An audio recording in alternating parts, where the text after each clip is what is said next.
কিরে টোকাই, তুই তো বিদ্যুৎ অফিসে কারেন্ট বিল নিস, মাঝে মাঝে ইয়ার 1 টাকা ইয়ার 2 টাকা খুচরা নাই বলে দেস না। তুই কি জানিস এর পরিণতি কত ভয়ঙ্কর হতে পারে? শোন, তোকে সত্য একটা গল্প বলি। হজরত ঈসা নবী তিনি একদিন একটি কবরের পাশ দিয়ে যাচ্ছিলেন। তো তিনি সেই কবরের ব্যক্তিকে কবর থেকে তুলে তাকে জিজ্ঞেস করলেন যে, তুমি দুনিয়াতে কি কাজ করছিলে এবং তোমার কবরের কি অবস্থা। এখানে উল্লেখ্য যে হজরত ঈসা নবীর মোজেজা ছিল তিনি আল্লাহর হুকুমে মৃত ব্যক্তিকে জীবিত করতে পারতেন।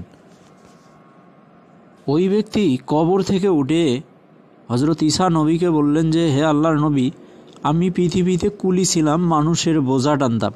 তো একদিন এক ব্যক্তির অনেকগুলো লাকড়ি জ্বালানি হিসেবে ব্যবহার করা হয়, যেগুলো এই লাকড়ি মাথায় নিয়ে আমি তার বাড়িতে পৌঁছে দিতে যাচ্ছিলাম।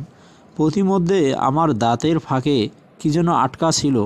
তো সেই লাকড়ির একটা টুকরো নিয়ে আমি আমার দাঁত থেকে সেই খাবারের টুকরোটা বের করছিলাম।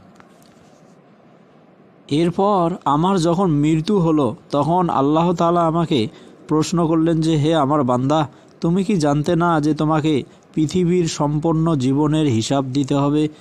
তুমি ওই ব্যক্তির লাকড়ির টুকরো কেন নিয়েছিলে তার অনুমতি ছাড়া?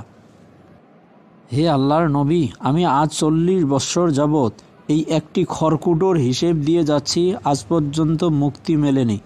তাহলে ভেবে দেখছিস বন্ধু, মানুষের একটা হক, মানুষের একটি লাকড়ির টুকরোও যদি অনুমতি ছাড়া নেই, তার হিসাব দেওয়া কতটা জটিল হতে পারে।